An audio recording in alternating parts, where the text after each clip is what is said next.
Olá, boa noite. Eu sou Rosiane Kennedy. A partir de agora você confere com a gente uma edição especial do nosso programa Nos Corredores do Poder.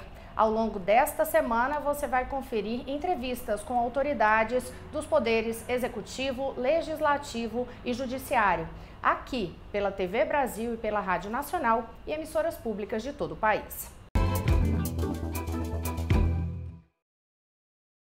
Olha, hoje a gente conversa com o ministro da Secretaria-Geral da Presidência da República, o ministro Moreira Franco, que está aqui ao meu lado, para essa edição especial de Nos Corredores do Poder. Ministro, muito obrigada por nos atender. E aí eu já queria que o senhor traçasse para a gente essa expectativa de cenário para 2018, lembrando que 2017 foi um ano que encerrou a recessão, o ciclo de desemprego houve um freio e voltou ali a criar vaga de emprego no país. 2018, qual é o desafio de fato para o Poder Executivo? Boa noite. Boa noite. Para mim é uma alegria enorme estar tendo a oportunidade de conversar contigo sobre o grande desafio que é colocar o Brasil nos trilhos. Quando o presidente Michel Temer ainda não tinha assumido a presidência, por intermédio da Fundação Ulisses Guimarães, nós formulamos um programa chamado A Ponte para o Futuro e a Travessia Social, e nesse programa o partido apresentava uma análise da conjuntura econômica do país, já identificando que nós estávamos caminhando para a mais grave crise econômica da nossa história, com uma projeção de desemprego em torno de 13 a 14 milhões de brasileiros, sobretudo jovens, mulheres e negros, e com uma desorganização fiscal que jamais tínhamos visto. E o que era grave? A razão da crise era decorrente de política econômica equivocada e não de um ambiente internacional, o que projetava um prazo de saída da recessão longo e duro. O presidente assumiu, o governo imediatamente passou a ter na Ponte para o Futuro a sua Bíblia, e nós estamos aplicando de maneira extremamente responsável, cuidadosa, tendo como prioridade a solução da questão fiscal, para que nós possamos restabelecer as contas públicas, a saúde das contas públicas, a capacidade do governo, do poder público investir, os estados e municípios se recuperarem, porque também estiveram quebrados, tudo isso envolvendo tanto nos municípios, no Estado e na União, a Previdência como a grande razão desse déficit permanente e projetado de maneira que aumenta a cada mês, a cada ano, pelo número de novos aposentados. E isso tudo foi enfrentado com muita dureza, com muita firmeza, com muita determinação ao longo do ano passado. E, ao mesmo tempo, o governo foi acossado por uma trama de denúncias contra o presidente com o objetivo claro de desestabilizar o governo e até de derrubar o próprio presidente da República. Superamos todas essas dificuldades, tiramos o Brasil da recessão num prazo até muito mais curto do que projetávamos e estamos restabelecendo todo o movimento de geração de empregos. Ainda não temos os empregos que achamos que temos que ter, mas vamos conseguir isso, eu não tenho a menor dúvida, para que todos os brasileiros possam ter igualdade de oportunidade, viver numa sociedade sem privilégios e que possam, com seu esforço pessoal, com seu mérito, restabelecer suas condições de ter aumentado a sua renda familiar, pessoal, e melhorando também as condições de vida, tanto nas cidades quanto na logística de infraestrutura. Desemprego continua, esse combate ao desemprego continua sendo foco, prioridade absoluta. Não, a questão do desemprego é o problema que nós temos enfrentado com a maior determinação, porque nada mais agride, nada mais é agressivo, nada mais é injusto, nada mais quebra a esperança das pessoas no futuro, sobretudo dos pais de família que vê seus filhos pequenos necessitando de boas escolas, alimentação, lazer, recreação, acesso à cultura para se formar como cidadão futuro, com oportunidades iguais a todos, não importa o padrão de renda, mas que todas as crianças possam ter uma formação que permita uma disputa por um espaço futuro no mercado de trabalho. Todo esse processo social, ele tem como base a geração de empregos. As pessoas precisam do emprego para ter renda. E em relação a essa questão de renda, a reforma tributária, inclusive uma modernização aí da reforma tributária, é foco de governo agora em 2018. Nós precisamos, nesse esforço de quebrar com essas corporações, com esse espírito corporativo, com essa intolerância a conviver com igualdade de oportunidades, também na área tributária, porque há aí grandes privilégios, grandes diferenças, em que muito poucos têm acesso a recursos financeiros, a crédito subsidiado, enquanto a grande maioria sofre desesperadamente.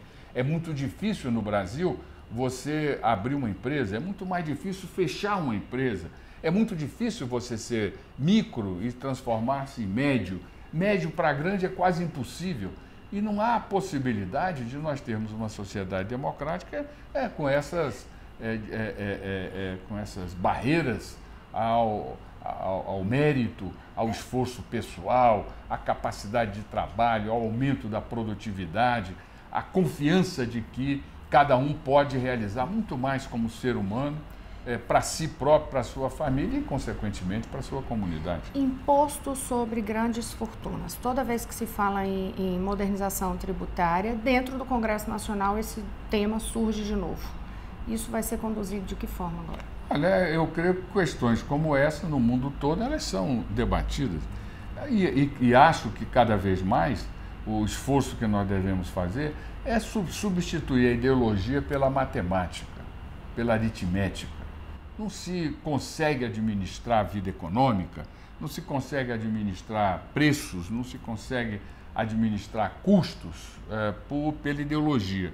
A ideologia é fundamental para definir padrões de relação entre as pessoas, entre gênero, entre grupos comunitários, valores que traduzam respeito aos direitos dos outros e respeito à dignidade pessoal de cada um.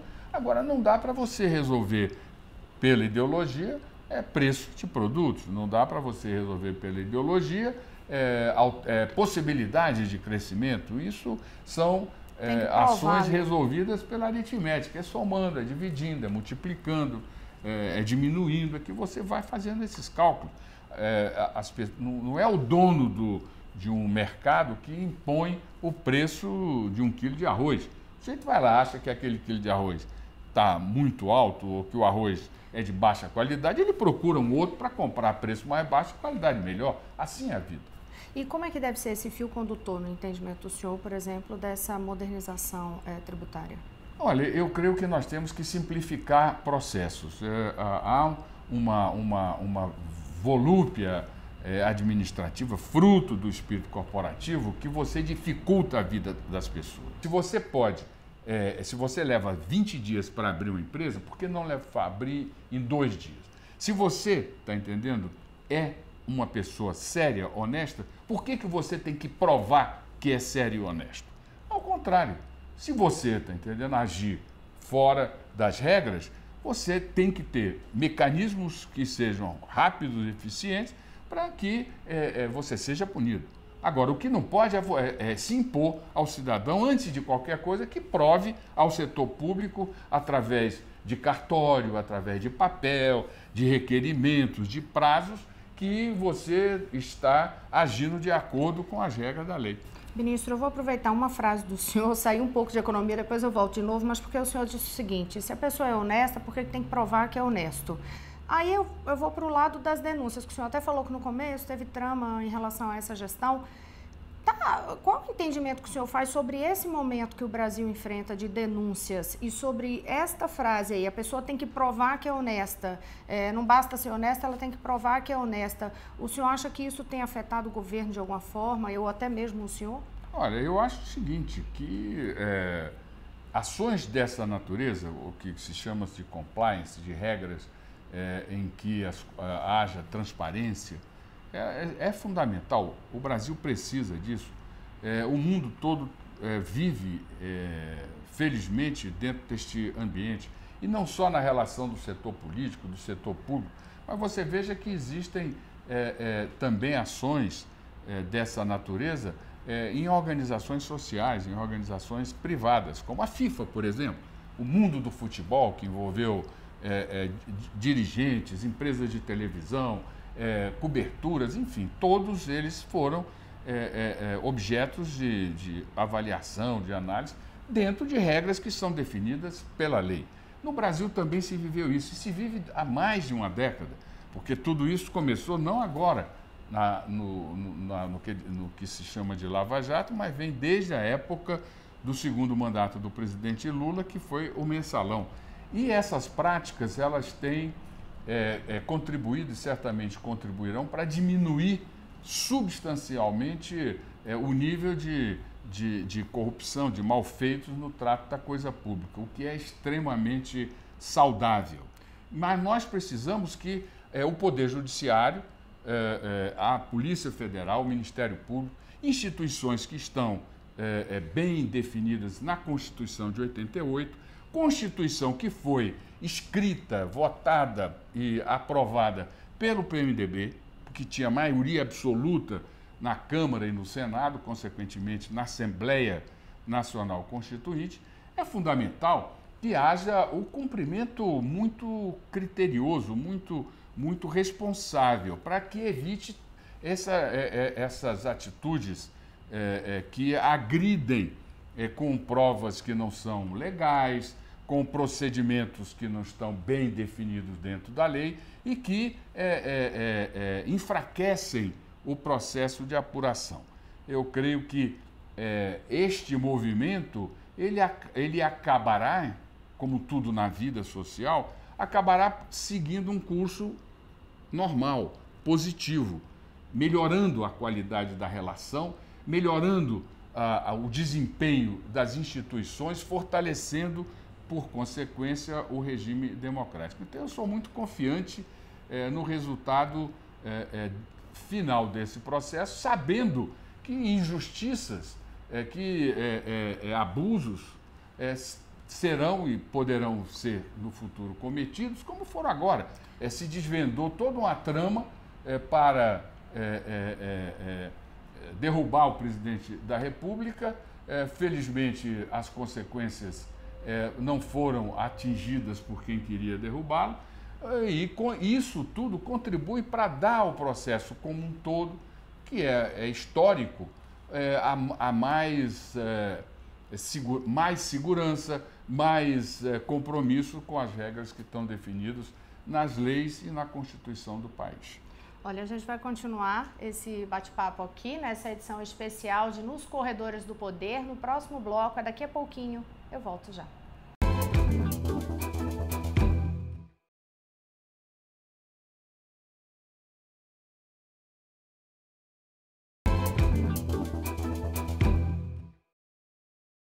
Olá, estamos de volta. Eu sou Rosiane Kennedy e você confere com a gente uma edição especial do nosso programa Nos Corredores do Poder. Hoje, no Centro do Poder Executivo, aqui no Palácio do Planalto, no 4º andar, conversando com o ministro da Secretaria-Geral da Presidência da República, ministro Moreira Franco. Ministro, no bloco anterior, o senhor encerrou falando aí sobre a expectativa de que, com o passar do tempo, a Lava Jato mostre, de fato, o que é que tinha de correto, o que é que não tinha, mas que é preciso ter todo esse ambiente de compliance para se ter uma segurança.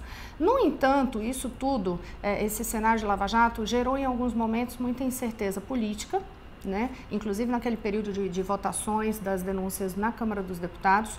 E para o cenário de 2018, ainda está tudo muito incerto, até mesmo sobre candidaturas.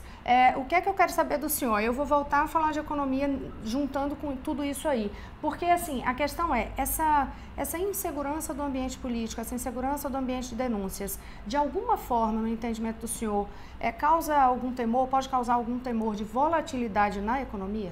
Olha, é claro que eu quero reafirmar aqui que eu tenho absoluta confiança, absoluta convicção de que o resultado final, não só da Operação Lava Jato, como também das outras operações que se deram, não só no governo federal, mas em vários estados, no sentido de fazer as apurações adequadas para que nós tenhamos regras, padrões de comportamento, atitudes, com postura institucional, legal, pelo país inteiro. Este processo, como um todo, vai ser e será extremamente positivo para as instituições, para o fortalecimento das instituições no país. Creio que as consequências políticas, elas já se verificaram. Se tivéssemos tido o encaminhamento das denúncias contra o presidente Temer, postas de uma maneira menos sensacionalista, com coberturas que se pautaram pelo histrionismo, pelo sentido da espetacularização, nós teríamos, no ano passado, avançado muito mais em conquistas fiscais, conquistas econômicas, conquistas no avanço do emprego, no avanço do investimento. Mas, felizmente, superamos. E, ao superarmos, o presidente Michel Temer deu a palavra de ordem.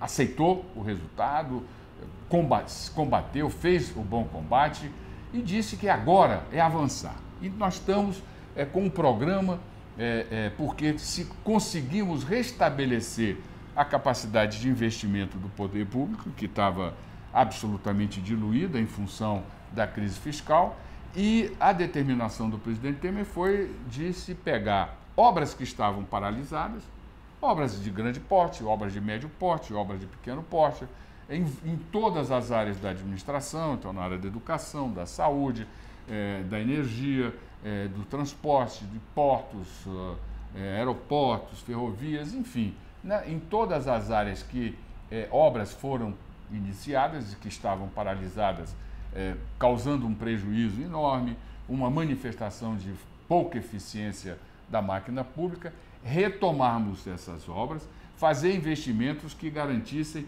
a execução e a entrega até o final deste ano. Este é o sentido do Avançar. Você vai conferir aí no quadro alguns dados sobre o que é esse projeto Avançar, então confira nos números qual é a meta desse programa. O programa Avançar prevê um investimento de 130 bilhões de reais até o fim de 2018. São mais de 7.400 projetos. O programa é dividido em 3 eixos. O Avançar, com 6.200 obras e 42 bilhões de reais. O Avançar Cidades, com quase 30 bilhões em 1.100 projetos. E o Avançar Energia, com o maior investimento, quase 60 bilhões em 97 projetos. O Avançar também foi dividido em regiões. São 24 obras regionais com investimentos de 7 bilhões e 26 projetos nacionais com quase 18 bilhões de reais. Destaque para o projeto de integração do Rio São Francisco, a extensão sul da Ferrovia Norte-Sul e a bacia sedimentar do Parecis. Ministro, o Avançar está avançando. Está avançando. Só que tem uma questão aí, tem um calendário que é mais curto neste ano de 2018, até mesmo por causa do período eleitoral, e a legislação eleitoral é muito rigorosa em relação a isso, até o período de inauguração de obra. Vai dar para fazer? Não, nós vamos fazer entrega. Temos a convicção de que o esforço que estamos fazendo vai permitir, com inauguração festiva ou não, o que importa é que a obra seja entregue, que o benefício esteja presente na vida das pessoas, em todas as áreas, em todas as regiões do país, e que nós possamos ver que esse esforço de investimento do setor público, ele tem permitido a criação de novos empregos. E novos empregos significa renda. Renda significa o restabelecimento da confiança, da autoestima. E as pessoas passam a olhar-se com muito mais respeito, com muito mais afeto a si próprio e aos seus familiares, à sua comunidade, do que no ambiente de crise, de desesperança e de incerteza. E acho que é uma oportunidade para nós termos fazermos um esforço para melhorar a produtividade do trabalho no Brasil. E a melhoria da produtividade, ela mobiliza necessariamente a qualificação de mão de obra empregada e não mão de obra desempregada. A cultura brasileira dá qualificação para a mão de obra desempregada. E muitas vezes a pessoa tem acesso a um tipo de conhecimento que nem vai usar, porque ela não está empregada e o emprego que encontra não é um emprego que esteja como uma linha direta decorrente do que foi aprendido no curso de qualificação.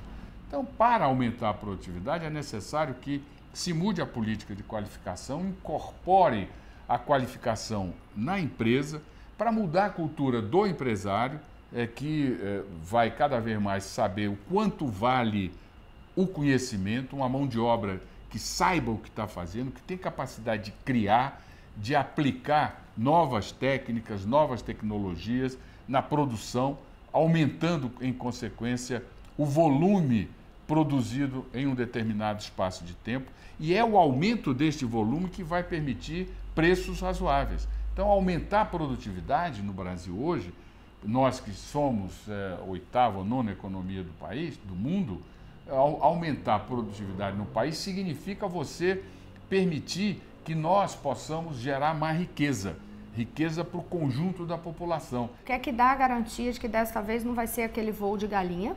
Se tem a ver, por exemplo, com essa questão de investimentos e consumo. E segundo, se realmente o cenário eleitoral não pode atrapalhar esse cenário econômico, porque em determinado momento realmente o governo conseguiu descolar política e economia. Olha, eu creio duas coisas. Primeiro, que não se descola política e economia. No Brasil, cada vez mais, política é economia. Se a economia vai mal, a política vai mal. Se a economia vai bem, a política vai bem. O que nós tivemos no caso do presidente Temer foi o reconhecimento de que o governo está oferecendo resultados positivos. Agora, uma campanha de combate moral extremamente dura, como nunca se viu no país, sobre o presidente da República, que está fazendo um governo que obtém resultados. Então, você vê que as pessoas ficam indecisas e gera a insegurança política, porque ao mesmo tempo que elas percebem que o governo está fazendo o que tem que ser feito e está colocando o país no trilho, a imprensa, os setores da imprensa, num combate de natureza moral que enfraquece a própria naturalidade que as pessoas devem ter no reconhecimento do que está sendo feito de bom. Esse processo, eu creio que ele vai se ajustando, ele existe, na vida social nós temos que conviver com fatos, e os fatos é que determinam o rumo da prosa, ele existe e está sendo enfrentado, e eu creio que no processo eleitoral o governo e todas as forças políticas do país, todos nós teremos o espaço necessário para que se esclareça de maneira cabal, de maneira transparente, qual o caminho que nós queremos seguir, que nós queremos definir para o país. Do nosso lado, nós achamos que devemos manter o mesmo tom, os mesmos pressupostos, os mesmos objetivos que foram escritos na Ponte para o Futuro e que vai nos permitir ter um encontro com o futuro. E esse futuro terá, obrigatoriamente, que ser um futuro com um crescimento sustentável. O que você chama de voo de galinha é exatamente a insustentabilidade com que o crescimento vem se manifestando no Brasil. Se nós pegarmos do século passado até agora, de 10 em 10 anos nós temos uma crise econômica. Agora, nós temos que aprender com os erros. Não adianta se achar que pouca inflação é bom. Não é bom. Inflação é ruim em qualquer circunstância. Não adianta se achar que vai se ter experiências próprias, se criar teoria econômica no Brasil, sacrificando as pessoas, como se tentou no governo anterior, no governo da presidência da presidente Dilma, com a nova matriz econômica. Deu no que deu. Nós temos que pegar as experiências bem-sucedidas no Brasil e no mundo e aplicar aqui com a nossa criatividade, com o nosso conhecimento, com o nosso talento, para garantir sustentabilidade. Já que a gente falou de futuro, para encerrar, ministro, como é que o senhor acha que este governo vai ser lembrado no futuro? O futuro a Deus pertence. Como é que eu posso fazer essa projeção? O que eu posso te dizer é que nós estamos fazendo, o presidente Temer e toda a sua equipe está fazendo todo o esforço, com muita responsabilidade, com muita coragem, com muita determinação, com muito desprendimento, para colocar o Brasil nos trilhos. E colocar o Brasil nos trilhos significa não só superar a recessão, que já superamos, garantir equilíbrio fiscal, mas sobretudo, repito, um crescimento sustentável. Nós temos que permitir que pelo menos 3 gerações sucessivas possam garantir aos seus filhos condições de vida melhores do que aquelas que estão vivendo. Ministro, muito obrigada pela entrevista. Muito obrigado. Feliz ano novo, viu? Para você também, para todos vocês. Muito obrigado. Olha, boa noite a todos. Amanhã você confere mais uma edição especial de Nos Corredores do Poder. E quem segue aí na programação da rádio acompanha agora a Voz do Brasil.